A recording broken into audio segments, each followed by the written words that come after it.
Hey everyone, how's it going, ladies? I'm coming from you a bit on the casual side tonight because we are at a camp out, and hopefully the connection will be okay for us all. And I'm looking forward to tonight's Wellness Wednesday. We are going to do some questions and answers. So exciting. Um, I am going to say my disclaimer real quick.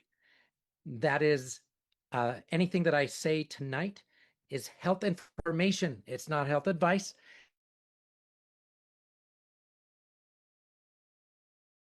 Uh, any of your medications, if you feel like you need to change anything, please refer to your prescribing practitioner for help to do so.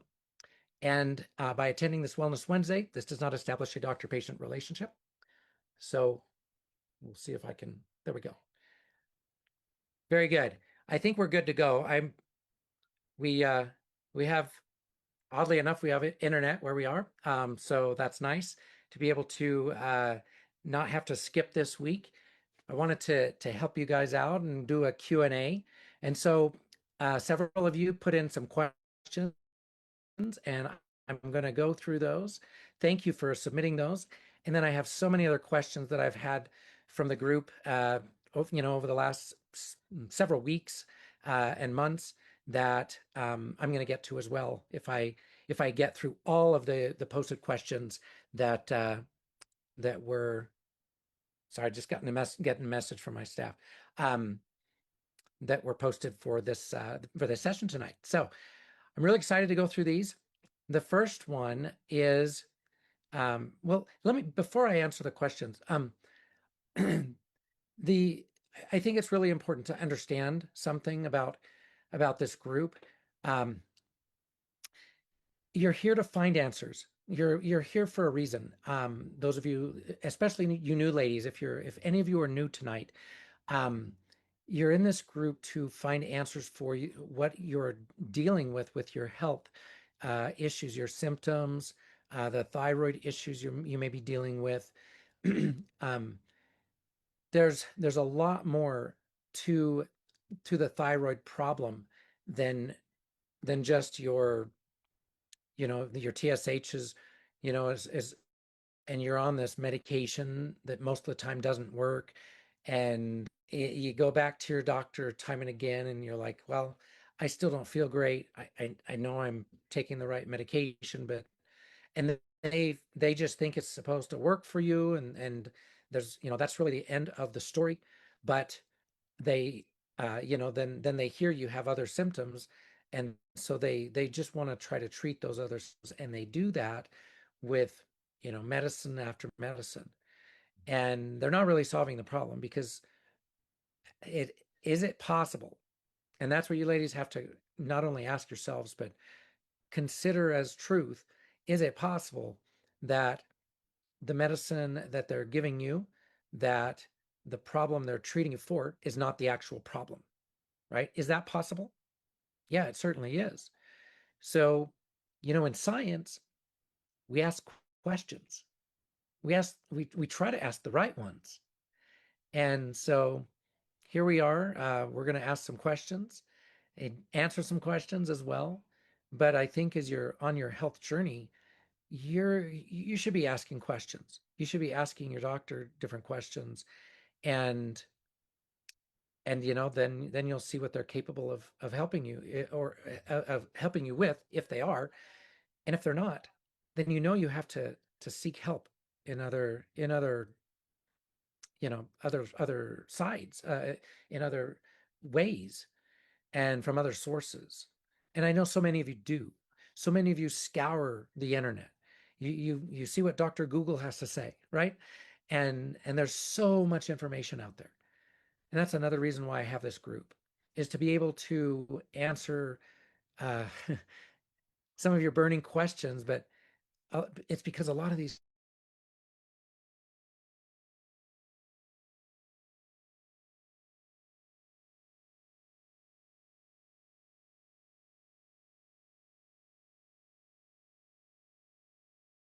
knowledge and say in quotes, wisdom that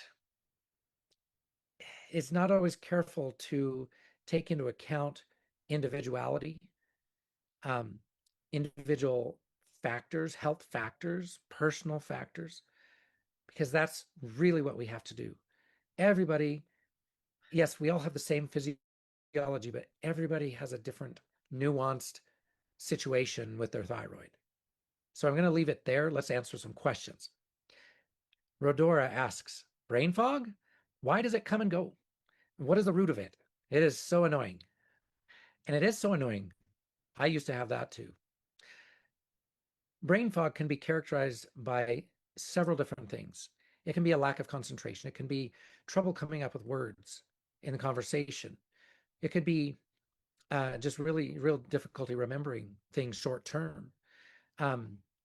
It may just be literally like being in a fog and not really, even disorientation, or, it's just it's characterized by those types of symptoms. And it comes and goes for some of you because you have underlying autoimmune issues.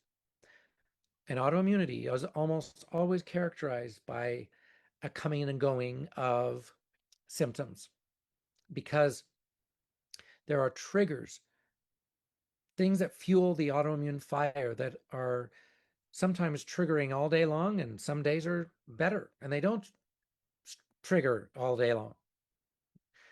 And so you'll have good days and bad days, or good weeks and bad weeks, and you'll have brain fog, and then you won't have brain fog. The root of brain fog might be surprising. All right. Yes, it can be a thyroid deficiency, so hypothyroidism, but it can also be insulin resistance. And I talk a whole lot about that in the masterclass. You don't want, if you have brain fog, you don't want to miss the masterclass. All right. And we will be announcing it, I think, very soon. I think we're got the dates nailed down, confirming all that. And then we should have an announcement very soon. And for those of you new ladies, that is a free event, an online 5-day event that you'll get a lot more information about. So, and brain fog, back to the question, is rather annoying. And it's because, you're used to functioning at a certain cognitive level, right? You're used to, being sharp on your toes, right? Being able to come back with a quick one, right? Or you always think of the right word to come up with in conversation, or, in your work or whatever you're doing. And then when you can't do that, when you can't stay focused, when you do feel foggy and just like you can't keep things straight often, it's super annoying. And again, I've been there, so I know. All right. So I just touched on some of the causes briefly, but I go into depth in the class. Janet asks, for those of us who get rashes during detox, is there any way to know if it's a reaction to supplement or the body detoxing? Chances are higher that it's a detox reaction. Okay. Your body's going through a process already to prepare you for that detoxification. But for some people, it can be still a little too much. And you can, as you start taking the detoxing supplements, it can start to, show up as a rash, like a Jerish Herxheimer reaction, and it's from the detox. If you had a major reaction to a supplement itself, think in terms of like an allergic reaction would be a more plausible type of reaction, and those are very different. It is possible, but timing would probably be important.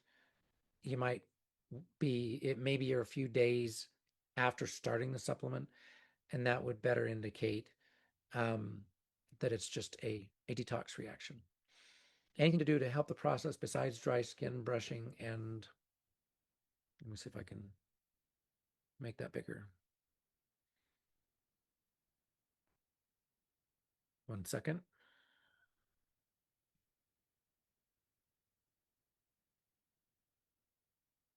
Got to do some text wrapping, see if I can read the whole question. Oh, lymph massage. So, yeah, in all honesty, I'm not a huge fan of deep tissue lymph massage, but yeah, skin brushing and gentle massage, that can be helpful, but you don't want to detox through your skin. You want to detox, make sure your liver pathways are open. If you're not going to the bathroom, having a BM 2 to 3 times a day, then you're not, then your drain is not open very well. All right, Kay asks, I can get that question to be full. What could be the root cause? Let's see, 71 years old. What could be the cause of hip and shoulder pain as I sleep at night? I'm a side sleeper. The pain wakes me up. I change sides until it hurts again. Then change sides again, taking Tylenol before I fall asleep. Allows me to get some rest. Thank you so much, Dr. Redd. Okay, so certainly degeneration, inflammation is going to be the main cause of joint pains, right? Some sort of inflammation. And then when you put, the pressure on that joint that's inflamed, it's going to maybe be bad enough to wake you up at night. So there's going to be several causes for that type of inflammation, okay? And one of the main ones is going to be diet related, sugar, okay? Dairy, gluten. A couple of my own kids were suffering from joint pains and because of the inflammation from drinking milk, eating dairy and eating gluten. Okay. Rodor asks, are eggs okay? They might be. And that's all I can really say. It's really an individualized thing. And for our patients, we really customize your diets. Okay, our patients' diets. There's no diet that I can tell you right offhand to fix everything. There's no one diet that fixes everything. Doesn't exist because everybody's an individual in terms of the different imbalances and sensitivities they have. Okay, yes, we all have the same physiology, but we all have different types of, problems. Okay. Linda asks, would you please recommend a cookbook that excludes the 5 poisons? And by the 5 poisons, she's referring to gluten and grains, dairy, soy, corn, and sugar. Now I go into these in much greater detail during the master class. You don't want to miss this information. It is absolutely crucial for your health journey going in the right direction. I don't have a cookbook that excludes all of these 5 foods. For our patients, we provide recipes that are mostly that way. But again, I can't recommend any particular diet because it is so customized. It needs to be customized. Everybody has sort of, like their own sensitivities. And that's just how it is. And even at different ethnicities have a little bit, different kind of issue with some of these foods and than others. But no, it really comes down to what these foods, including foods that typically would be okay for someone, do with your blood sugar. Okay, so that's a good indicator. Asks, any suggestions for those who can't afford to do? You have to continue learning. Yeah, there is a cost for everything, but you have to continue learning, right? You have to get the right information for yourself. And so continuing in the group and learning is very helpful. So I would encourage you to do that. Attend all the, Wellness Wednesdays, attend the master classes, and you do what you can do, right? Do what you are, feeling in your gut that you need to do the best. Rodora asks, how do you stop the insulin surges from Hashimoto's, is what she says. And it's not necessarily from Hashimoto's that you get insulin surges. Insulin surges come from what we eat. Okay. insulin is released in response to higher blood sugar. And higher blood sugar happens because of what we eat. So you have to stop eating the foods that raises blood sugar so much so the insulin doesn't raise. Okay. Let's see. Susan asks, I'm 5 months along in the program and following my customized protocols and seeing incremental results. I'm wondering what tests and when it might be determined if a person is able to tolerate well uh, or certain foods are not triggers like goat cheese, mold-free coffee, etc. Okay. So goat cheese is, I mean, if you're still dealing with a lot of inflammation, a lot of insulin resistance, and you know, um, different symptoms like pain, uh, headaches that are due to the dairy. Uh, Goat cheese still has a lot of casein compared to human milk. So we're still concentrating all that casein, and there's still a lot of casein and still lactose in goat cheese. Mold-free coffee, again, it comes down to, again, what does caffeine do to you? So I'm a fan of mold-free coffee myself. Okay, so there are times when I will go ahead and drink decaffeinated mold-free coffee, and that I like the taste. It hits the spot. For those of you who are dependent on caffeine, that's probably because you have an adrenal issue, and caffeine is not what you need, nor is it what you should have. Okay, so it wouldn't be determined by a specific test. All right, this would be continuing to use the tools you've learned, to this point, elimination and reintroduction, and then seeing what kinds of symptoms you have after reintroducing. Now, let's see. Nancy and Luana asked similar questions. Does this group also help those with hyperthyroidism? Very much so. Any thyroid condition can be caused by autoimmune issues. And autoimmune issues are what we have to understand. We must understand what autoimmunity is and why it's important to take the right approach to treating autoimmunity, right? You've got to. First of all, because there's no pill for autoimmune disease. Okay, yes, there are pills that palliate the immune system, but there are no pills that treat specific autoimmune diseases, especially Hashimoto's.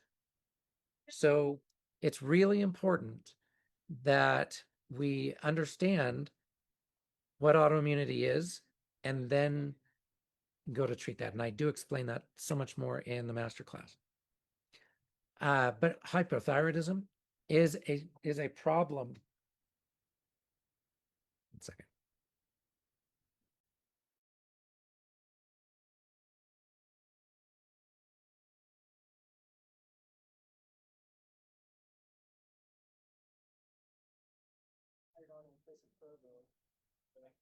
Okay. Sorry about that. And so that is a you know a good question, and we can do a lot to help people with hyperthyroidism, because even it's been misdiagnosed for some as Hashimoto's, as Graves' disease, when it's really Hashimoto's.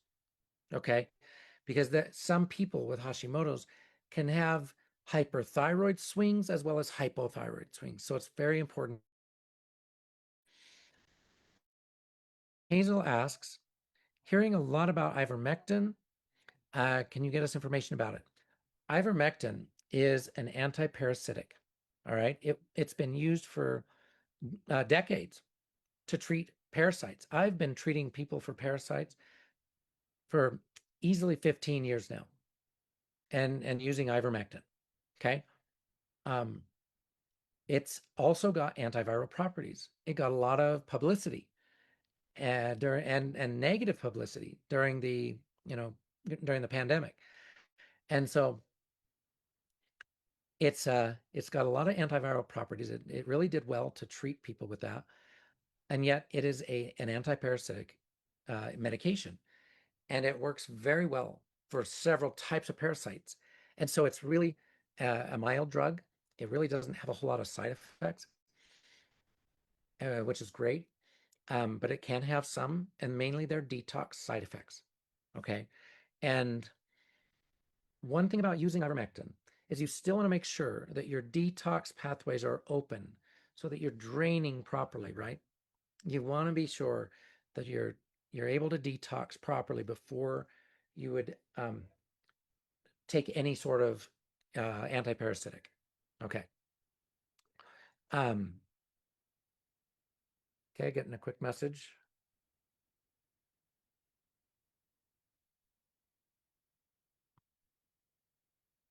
And I can cover that question as well.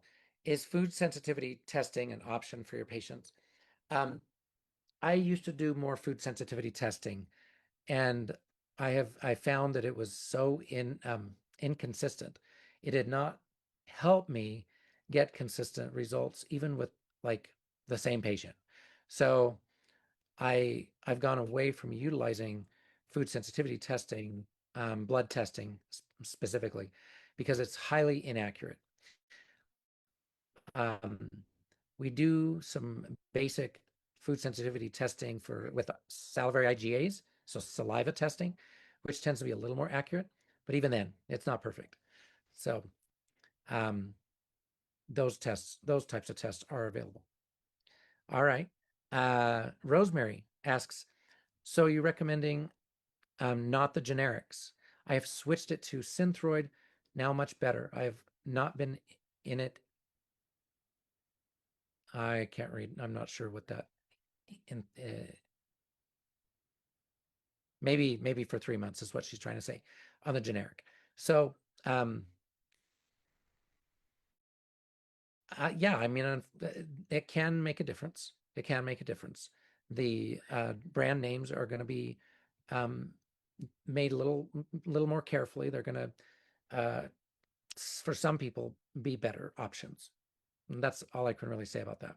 But even then, synthetics, which Synthroid is and levothyroxine is, and synthetics really only have about a 20% efficacy rate. It's not high. 80% of people at least do not do well with the synthetic thyroid hormones. They just don't.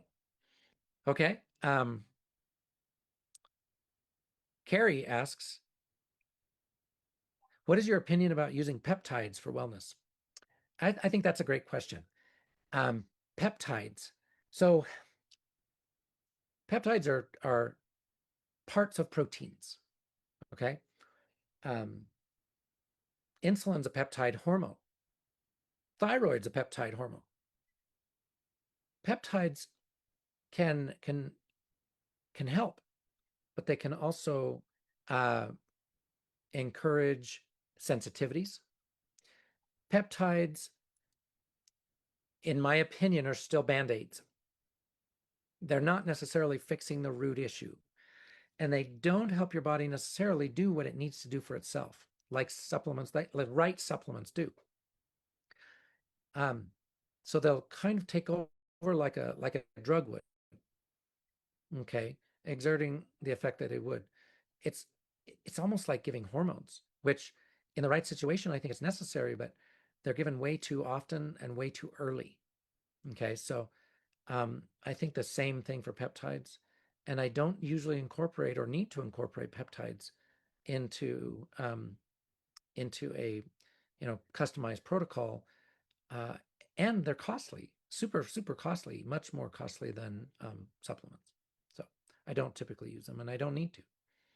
What are your thoughts on taking beef thyroid capsules, taking levothyroxine with Cytomel currently? Well, Val, I can't necessarily answer that question for you, but in general, uh, I would say many, especially those with Hashimoto's, do well with bovine thyroid, okay, bovine source thyroid. And so, but there are other sources too, porcine and ovine, and other than the synthetic versions, right? So Levo and Cytomel are synthetic, and many do better. Many who have Hashimoto's do do better with the porcine based. Um, looks like okay. Bridget asks a question about hydrogen water bottles. Okay. I can try to find that one. Bear with me. I was wondering if any bottles, they're all the rage and are supposed to be very good for you. Hydrogen water bottles or hydrogen water, uh, for me, the jury's still out. Now, something may be said for structured water, and you're kind of getting there with the hydrogen water, but the jury's still very much out for me on this topic, simply because most people with major chronic issues, you need a lot more than that. You need a lot more than just some magic water, and that's what we could say it is. It's just structured hydrogenated water. You need much more than that. You need other resources. You need other supplements, other trace minerals. You need other um, necessary essential vitamins. You need building blocks. You need, amino acids, and you need the right fatty acids. You need other constituents rather than just, hydrogen water to fix all the ails you, right? Um, yeah, I don't know that that's any better than, and again, the research just hasn't borne it out for me. I've looked at both sides. Any better than drinking the purest water you can, which is typically ultra purified, reverse osmosis, or distilled water, in which you can add uh, good minerals to. You don't need to drink tap water just because it has a lot of minerals, or well water just because it has a lot of minerals. It has a lot of other things, even well water potentially has other things that your body won't be able to get along well with, right? There'll be toxins for your body. All right.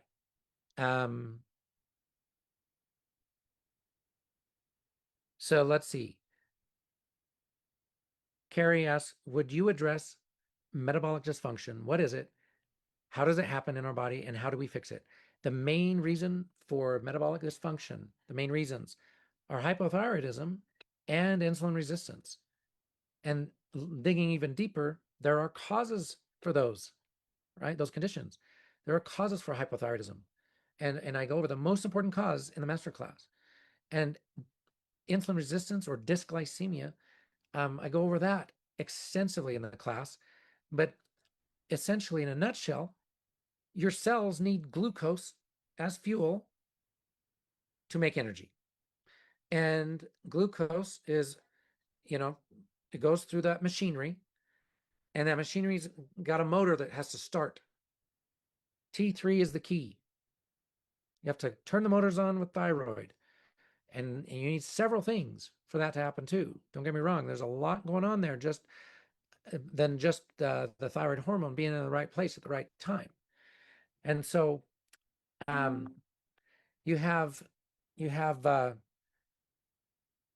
so many other things that you need. And it really comes down to, being able to use the fuel in your cells. And when your cells cannot use the fuel and they can't make energy, then the blood sugar backs up, right? Or you get a backup of sugar into the blood. The cells can't utilize it. So then you get this metabolic dysfunction. That's what it is.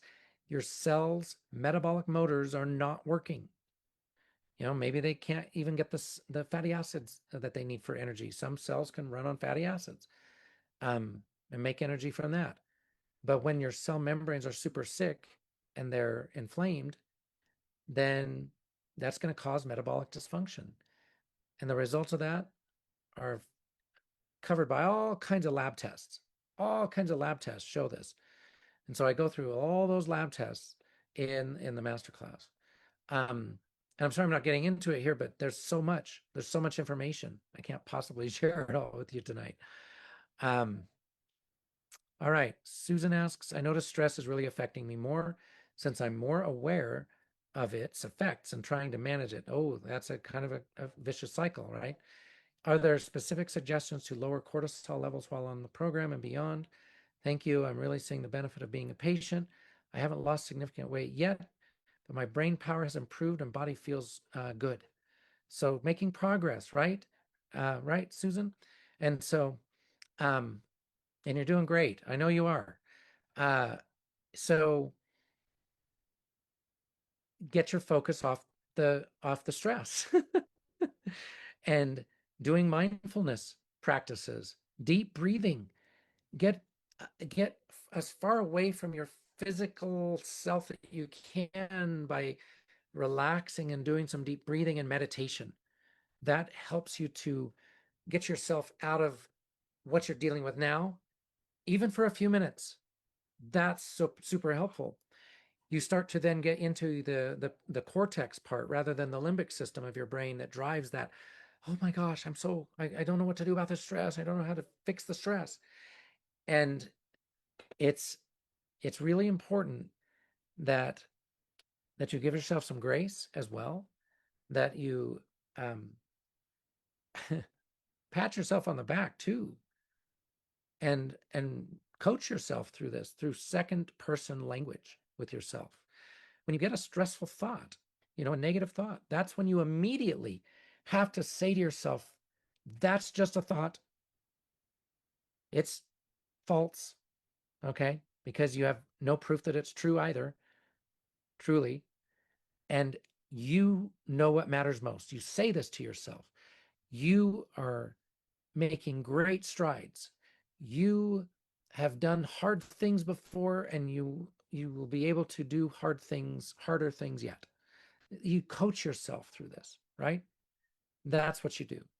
And you start to break that cycle, and you start to, instead of releasing cortisol, then your brain helps you to release dopamine, especially if you can get your emotion up about that positive thing, like get yourself pumped, like you've done hard things before, you've got this, right? You just get into it and you pump yourself up and you feel that emotion, and that encourages dopamine. I just felt it myself. You encourage dopamine, which and then that increases your focus on what you should be focusing on, and it calms down the emotional part of your brain that keeps you stuck in those looping thoughts of the stress. So that's what you've got to do. All right. Take the time, make the time to relax and meditate over it, and get yourself past out of those looping thoughts. Nancy asks, I bought your last thyroid test and keep running into issues to get the lab work done and the saliva test. I just had to take steroids for carpal tunnel. Um, I believe that's what it is. It's a very painful wrist, lots of inflammation here. But how long after steroids can I get the blood work and saliva test done? 5 days. She was advised to call the office, but but we added the question because I think it's an important point. Um, it depends on the steroid, but they're typically out of your system in about 5 days. All right, if you take a short course or a shot, I mean, it's still going to be there to some degree. And I just take that into account. I have to take that into account when I review your labs, you know. Um, so I would just go ahead and get the labs done and do the saliva test. Let us know, hopefully again, take at least wait a week, maybe after that, I wait a week to maybe 2 weeks, maybe 2 weeks after getting the shot, and then do it. Do the blood test and the blood test. Um, they're not going to really be super affected by that, but the saliva test probably will be. Okay. All right. I think I've got through all of the questions. I did it.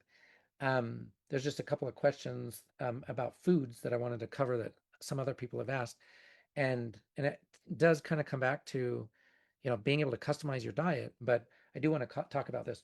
coconut aminos, question mark. um, I use it on my salads. So I wanted to mention this one because I think that's a great idea for some of you who just like a little extra flavor, right? And you probably could use coconut aminos. It's not soy, right? It's a substitute for soy sauce. And you certainly could use those. But if you have a blood sugar issue, sometimes it's depending on the brand, it can have sugar in it. So watch for that. Okay, and then you may not want to use it. What about palm oil? And palm oil. I just saw a recent article from out of Harvard that kind of says that, well, you've heard some bad things about palm oil, but yeah, it's really okay. And it's it's really high in the wrong saturated fats. All right. And it does promote inflammation, which does lead to heart disease and stroke.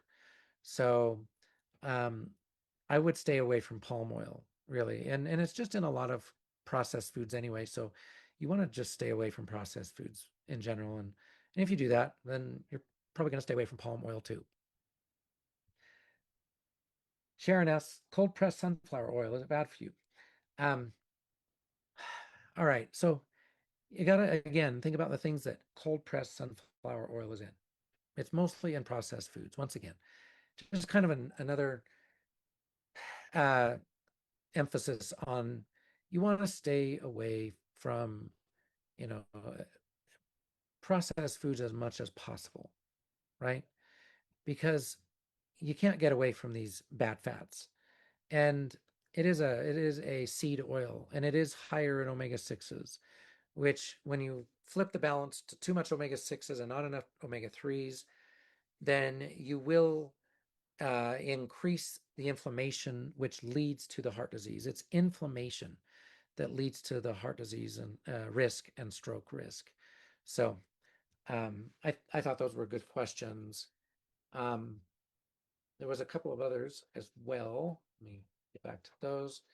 Um, Marcy asked, is there a test to show if supplements and the thyroid hormone aren't able to reach the mitochondria of the cell? Now, thyroid hormone doesn't reach the mitochondria. It goes into the DNA of the cell and binds to a receptor there. Um, Supplements, there are certain supplements that are able to get into the mitochondria, but there really is no test for that I am aware of. If they're helping you with energy, look, if you're having better energy, if you're metabolizing better, maybe noticing that you're releasing weight, um, just things are clearing up and you're less brain foggy, and then the supplements are likely helping, right? Helping you get into, helping the mitochondria function better. But there is no real test.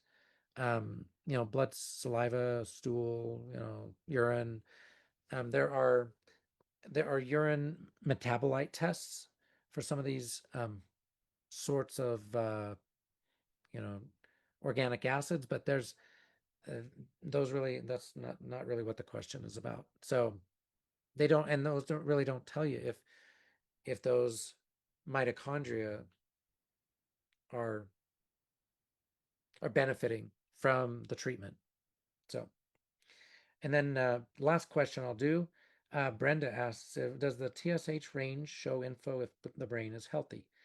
I mean, yeah, if your TSH is within range or high, then yeah, you can assume that the brain tissue, the pituitary gland, is healthy.